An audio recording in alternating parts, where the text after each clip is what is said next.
መንገድ ለመንገድ እየዞረ የከሰል ድንጋይ እስከ መሸጥ ቤተሰቡን በሞት ተነጥቆ ብቻ እስከ መቅረት በአውቶሞቢል ኢንዱስትሪ ምንም ተስፋ የለም ተብሎ እስከ መንቋሸሽ ደረጃ የደረሰ የአንድ ሰው ታሪክ። ሕይወት ይዛለት የመጣችው ሐዘንና ፈተና ነበር ቢባል ማጋነን አይሆንም። ከምንም ተነስቶ ዛሬ የዓለም ሕዝብ በፍጥነታቸው ጉድ ያለላቸውን የፎርሙላ 1 ፈጣን ተሽከርካሪዎችን እስከ መገንባት የደረሰው ያለ ዲፕሎማና ያለ ዲግሪ ብሎም ያለ በቂ ገንዘብ ተነስቶ በልቡ የሰነቀውን ዓላማ ብቻ በመያዝ ሕይወትን የተጋፈጣት የዛሬውን የሞተር ስፖርትስ መኪኖችን ታሪክ ለአንዴና ለመጨረሻ ጊዜ የቀየረ በዛሬው ፕሮግራማችን ስለ አንድ አስደናቂ ወጣት የሕይወት ጉዞ ልናቀርብላችሁ ወደናል። አብረውን ይቆዩ።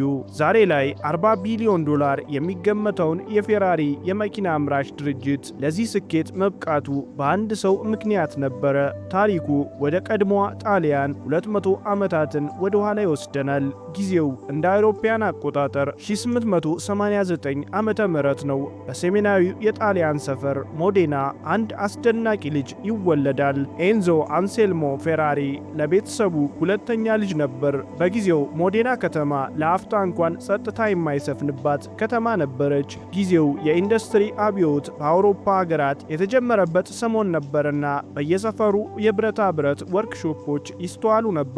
ከተማይቱ ከ40 ያልበለጡ መኪኖች ውር ይሉባታል። ሌላው ሕዝብ ግን ፈረስ፣ ጋሪና ባቡር ተጠቃሚ ነበር። የኤንዞ አባት አልፍሬዶ ፌራሪ ከምንም ተነስቶ ባቋቋመው የብረታ ብረት ሥራ የሚያከናውንበት በመኖሪያ ቤቱ ምድር ቤት ውስጥ የተለያዩ የባቡር ተሽከርካሪዎችን የአካል ክፍል ብረትን አቅልጦና ቀጥቅጦ የሚሰራ በስሩ ደግሞ 30 የሚሆኑ ትጉህ ሰራተኞችን ቀጥሮ የሚያሰራ ብርቱ የሥራ ሰው ነበር። የ13 ዓመት ባለቤቱ ዳርጊሳ ቢስፒኒም ብትሆን በሥራ ተጠምዶ የሚውለውን ባለቤቷንና በጋራ የወለዱትን 2 ልጆቻቸውን ተንከባክባ በማሳደግ የቤት እመቤትነት ሥራዋን በብቃት ለመወጣት የቻለችና ኤንዞ ፌራሪን የመሰለ ባለምጡቅ አእምሮ ሰው ለማሳደግ የበቃች ሰው ናት። ኤንዞ ፌራሪ ጠዋት በማለዳ የሚሰማው ከቤታቸው የምድር ቤት ውስጥ የሚወጣው የብረት ድምፅ አይረብሻውም ነበር። ይልቁንም ከእንቅልፉ ተነስቶ አባቱ የሚያደርገውን ተግባር በአትኩሮት ይከታተላል እንጂ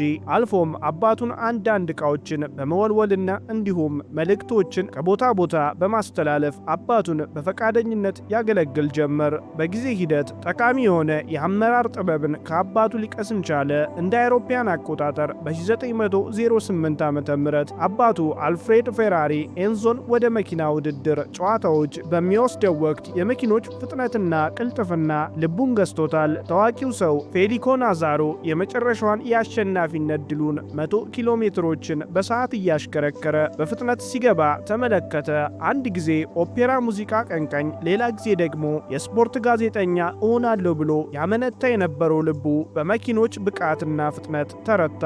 ፓይለት የመሆን ፍቅር በኤንዞ ልብ ውስጥ አደረ። ከዚያች ጊዜ በኋላ ኤንዞ በትምህርት ቤትም ሆነ በሌላ ቦታ የሚያስበው ስለ መኪና ነበር። በክፍል ውስጥ ተቀምጦ መምህር ሲያስተምርም ኤንዞ ግን በወረቀት ላይ የመኪና ዲዛይኖችን እየሳለ ነበር። እንደ አውሮፓውያን አቆጣጠር በ1915 ዓ.ም በመጀመሪያው የዓለም ጦርነት ሰሞን ወንድሙ አልፍሬዶ በጦር አምቡላንስ አሽከርካሪነት ተመልምሎ ለግዳጅ ይሄዳል። ከ2 ዓመታት በኋላ ደግሞ ኤንዞ ይከተለዋል። በጦርነቱ ተመልምሎ ወራትን ከፈጀ የአገልግሎት ጊዜያት በኋላ ግን ለኤንዞ አሳዛኝ የሚባሉ ሁኔታዎች ተፈጠሩ።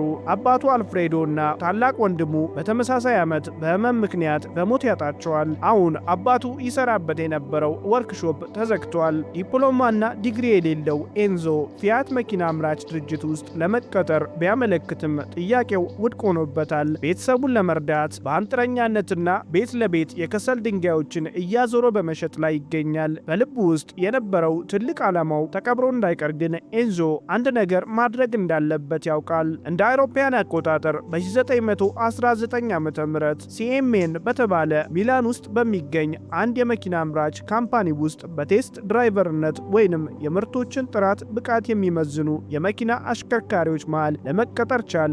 በተመሳሳይ ዓመት ከሚያገኘው ገቢ ገቢ በመቆጠብ የመጀመሪያው የሆነችውን ሲኤምኤን የተባለች መኪና ምርት ለመግዛት ቻለ። ከዚህም በኋላ ኤንዞ በአገሪቱ በሚደረጉ የተለያዩ የመኪና ውድድሮች ላይ ይሳተፍ ጀመር። በመጀመሪያ ውድድሩ 12ኛ፣ ኋላ ደግሞ ሁለተኛ እያለ ኤንዞ በመኪና ውድድሩ ዘርፍ ስሙን ከፍ ያለ ቦታ ለማስቀመጥ ቻለ። አሁን የኤንዞ ዝና የጣሊያን የሞተር ስፖርቱ ዓለም ታዋቂ ሰዎችን ቀልብ ሊይዝ ችሏል። ግሉሲፔ ካምፓሪ የታዋቂው የአልፋ ሮሚዮ የመኪና ብራንድ አሽከርካሪና ተወዳዳሪ ነበር። እንደ አውሮፓውያን አቆጣጠር በ1920 ዓ.ም ግለሰቡ ኤንዞ ፌራሪን ወደ አልፋ ሮሚዮ ቡድን እንዲቀላቀል እድሉን ያቀርብለታል። በተመሳሳይ ዓመት ኤንዞ ፓርማና ታርጋ ፍሎሪዮ በተሰኙ ታዋቂ ውድድሮች በመሳተፍ የሁለተኛና ሶስተኛ ደረጃን በመያዝ ሊያጠናቅቅ ቻለ። ታዲያ ታርጋ የተሰኘው በጊዜው ከባድና በጣም አስቸጋሪ የሆነው የመኪና ውድድር ላይ ኤንዞ የደረጃ አሸናፊ ሆኖ ማጠናቀቁ ስሙ በይበልጥ በሀገሪቱ እንዲታወቅ አድርጎታል። ኤንዞ በሚያገኘው ገቢ በትውልድ ከተማው የመካኒክ ሥራ ለመስራት በማሰብና ራሱን ከመኪና አሽከርካሪነት በተጨማሪ ወደ ቢዝነሱ ዓለም ለማምጣት በማሰብ አነስ ያለች ወርክሾፕ ይከፍታል። የ1923 ዓ.ም ለሰርኪዩት ኦፍ ሲቮቺ በተሰኘው ታዋቂው የመኪና ውድድር ላይ ባሸነፈበት አጋጣሚ ኤንዞ በፍራንሲስኮ ባራካ የታዋቂው የጣሊያን የመጀመሪያ ዓለም ጦርነት ባለዝና የጦር ጀት አብራሪ ወላጅናት የሆነችው ፓውሊና ብራካ ጋር ሊገናኝ ቻለ። በጊዜው ወላጅናቱ የፌራሪን የአነዳድ ጥበብ በማድነቅ ልጇ ይታወቅበት የነበረውን የፈረስ አርማ ለኤንዞ መልካም ዕድልን ይዞልህ ይመጣል በማለት በስጦታ መልክ ትሰጠዋለች። ይህ አጋጣሚ ነበር የዛሬውን የፌራሪን ታዋቂ ዓለም አቀፍ አርማ መገኘት መነሻ የነበረው። ምልክቱ 10 ዓመታት ያክል ተደብቆ ቢቆይም በ1932 ዓ.ም ፌራሪ በሚያመርታቸው መኪኖች ላይ ተለጥፎ ለመጀመሪያ ጊዜ ለዓለም ሕዝብ እይታ ሊበቃ ችሏል። እንደ አውሮፓውያን አቆጣጠር በ1929 ዓ.ም ኤንዞ ስኩድሪያ ፌራሪ የተሰኘ ተጠሪነቱን ለአልፋ ሮሚዮ ያደረገ በውስጡ 50 ብቁ አሽከርካሪዎችን ያካተተ የሬሲንግ ቲም ወይንም የአሽከርካሪዎች ቡድን ሊመሰርት ቻለ። በተለያዩ የአውሮፓ ሀገራት እየዞረ ውድድሮችን ካደረገ በኋላ ኤንዞ በ1931 ዓ.ም የመጨረሻው የሆነውን ውድድር ትሬንቶ ሂል ክላይምብ በተሰኘ ውድድር ላይ በመሳተፍ የሁለተኛ ደረጃነትን ይዞ ሊያጠናቅቅ ቻለ። 1932 ዓ.ም ኤንዞ የመጀመሪያ ወንድ ልጁን አልፍሬዶን ያገኘበት ዓመት ነበር። አሁን የቤተሰብ ኃላፊነት አለበት። የራሱን የቢዝነስ ቡድን ለማቋቋምና በአልፋ ሮሚዮ ቡድን ውስጥ እስከ ማናጀርነት ደረጃ ድረስ በመስራት ያገለገለበት ወቅት ነበር። ነገር ግን ጊዜያት እየገፉ ሲሄዱ የኤንዞ የአስተዳደር ስልትና በአልፋ ሮሚዮ ድርጅት ውስጥ ያለው የቢሮክራሲ ሂደት አለመጣጣምን እያሳየ መጣ። ቀስ በቀስ ኤንዞ የውሳኔ ሰጭነት ስልጣኑን እያጣ ይመጣል። በተለይም ደግሞ እያንዳንዱን ሂደት በወረቀትና በፋይል ተከዝኖ እንዲመጣለት የሚፈልገው የአልፋ ሮሚዮ ዋና ኢንጂነር የሆነው ዊልፍሪዶ ሪካርት ጋር ሰፊና ግልጽ የሐሳብ ልዩነት በመካከላቸው ተፈጠረ። በዚህም ሳቢያ ኤንዞ አቋቁሞት የነበረው ስኩድሪያ ፌራሪ የተሰኘው የአልፋ ሮሚዮ ቡድን ሙሉ ለሙሉ ከቁጥጥሩ ስር ውጪ እንዲሆንና በድርጅቱ እንዲዋጥ ተደርጎ አልፋ ኮርስ የሚል አዲስ ስያሜ ተሰጥቶት እንዲቀጥል ተደረገ። ኤንዞ ፌራሪም ከድርጅቱ እንዲባረር ተወሰነበት። በስምምነታቸው መሰረትም ፌራሪ የሚለውን ስም ለሚቀጥሉት 4 ዓመታት በማንኛውም እርሱ በሚያቋቁማቸው ድርጅቶች ላይ በስያሜ መጠቀም እንዳይችል ተደርጎ ነበር። ኤንዞ ከድርጅቱ በወጣ ማግስት ለዛሬው ፌራሪ ድርጅት አያት ኩባንያ የሆነና አውቶቪዮ ኮስትሮዚዮኒ የተባለ ድርጅት አቋቋመ። ጅማሮን በትናንሽ የመኪና ክፍሎችን በማምረት አድርጎ የተነሳውና እንደ አውሮፓውያን አቆጣጠር በ1939 ዓ.ም የተቋቋመው ይህ ካምፓኒ ቀስ በቀስ የራሱ የመኪና ዲዛይን ለማዘጋጀት በመብቃት ኤኤሲ 815 የተሰኙ ሁለት የውድድር መኪኖችን ለ1940 ዓ.ም ሚሌ ሚጊሊያ ለተባለው ታዋቂ የመኪና ውድድር ተሳታፊ እንዲሆኑ አደረገ። በውድድሩ በመካኒካል ችግሮች ምክንያት ውድድሩን ለመጨረስ ባይችሉም ይህ ጉዳይ ኤንዞን ተስፋ አላስቆረጠውም ነበር። በመሃል ግን የሁለተኛው የዓለም ጦርነት ሀገሪቷን ያናውጣት ጀመር። የነ ኤንዞ የመኪና አምራች ድርጅት ሙሉ ትኩረቱን የጦር መሳሪያዎችን በማምረት ሂደት ላይ ሆነ። አገሪቱ በአላይድ ጠላት ቡድኖች በቦምብ ስትጋይ የነ ኤንዞ ፋብሪካም አልቀረለትም ነበር። ሙሉ ድርጅቱ ወደ አፈርነት ተለወጠ። ከጦርነቱ ማግስት ኤንዞ የነበረውን አንዳንድ ማሽነሪዎች በማሰባሰብ 30 ሄክታር መሬት በማራሊኖ ከተማ በመግዛት የራሱን አዲስ መኪና አምራች ፋብሪካ ማቋቋም ጀመረ። ነበረ። ጊዜው እንደ አውሮፓውያን አቆጣጠር 1946 ዓ.ም ነው። ጣሊያን በጦርነቱ ከደረሰባት ጉዳት እያገገመች ነበር። እነ ኤንዞ 250,000 ሊሬዎችን አውጥተው ባለ 12 ሲሊንደር ሞተር ያላትን የመጀመሪያ የስፖርት መኪናቸውን ዳቲኖ ኮሎምቦ በተባለው የቀድሞ አልፋ ሮሚዮ ሰራተኛ በነበረ ዲዛይነር እገዛ ሙሉ ስራዋ ያለቀላት አዲስ መኪና ለመስራት ቻሉ። በ1947 ዓ.ም በማርሌኖ ጎዳናዎች አንድ ፌራሪ የተሰኘ አርማን ያነገተ ታይቶ የማይታወቅ አዲስ የመኪና ምርት ሲሽከረከር ታየ። The125 ስፖርት። የ49 ዓመቱ ኤንዞ አዲሱን የመኪና ምርቱን በጣሊያን ጎዳናዎች እያሽከረከረ ነበር።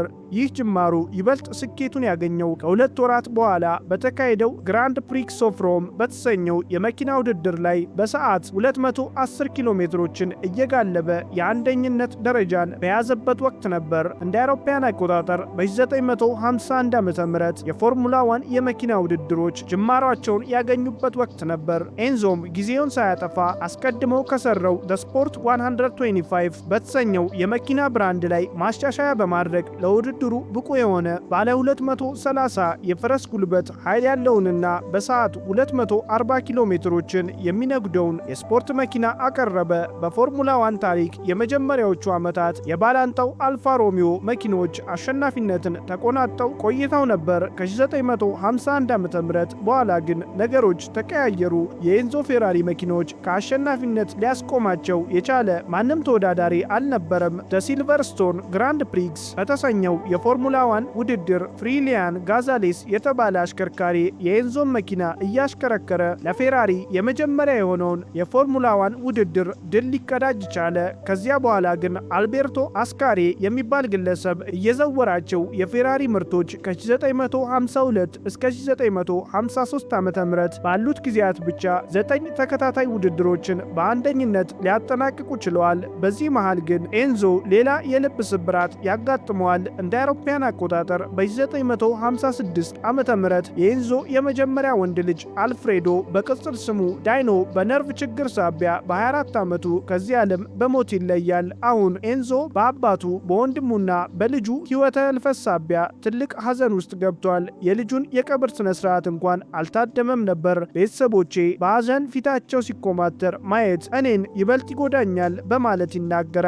የእጅ ሰዓቱን 6:30 ላይ አቁሟታል። ይህ ልጁ ከዚህ ዓለም የተለየበት ቅጽበት ነበር። ከዚህ በኋላ ኤንዞ በፋብሪካ ውስጥ ዳይኖ የተሰኘችና በልጁ ስም አዲስና ጉልበትን ከፍጥነት ጋር ያጣመረ የመኪና ሞተር ማምረት ጀመረ። ከዓመት በኋላ ደግሞ በሚል ሚግሊያ የጎዳና ላይ የመኪና ውድድር ባጋጠመው የመኪና ጉዳት የፌራሪ መኪና አሽከርካሪውን ጨምሮ የሌሎች 10 ሰዎችን ሕይወት የቀጠፈ አደጋ ተከሰተ።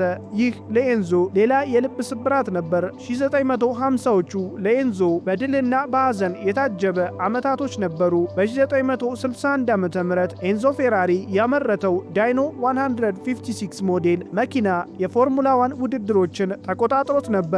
ነገር ግን ከዚህ ስኬት ጀርባ ኤንዞ በድርጅቱ ውስጥ አለመግባባቶች ተፈጥረው ነበር።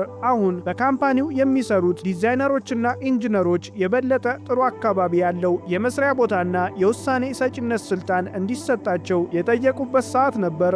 ኤንዞ በባለቤቱ ላውራ አማካኝነት በሐሳቡ አለመስማማቱን ተከትሎ አብዛኞቹ የድርጅቱ ቁልፍ ሰራተኞችን ሊያጣ ችሏል።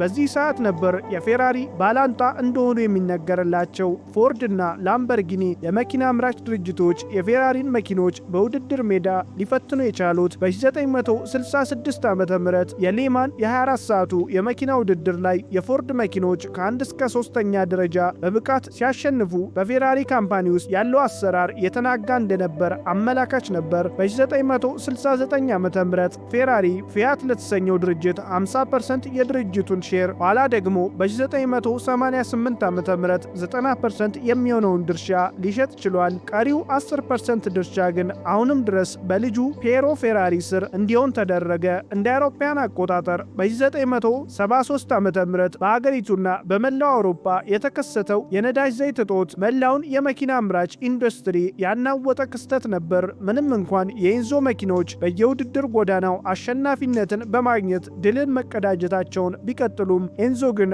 አሁንም ራሱን ከሐዘን ሊያላቅቅ አልቻለም። በ1982 ዓ.ም ጊሊ ቪለርቭ የተሰኘው የመኪና አሽከርካሪው በአደጋ ምክንያት ሕይወቱ ታልፋለች። ኤንዞ እንደ ልጄ የማየው ሰው ብሎ የሚናገርለት የልብ ጓደኛውን በሞት ተነጠቀ።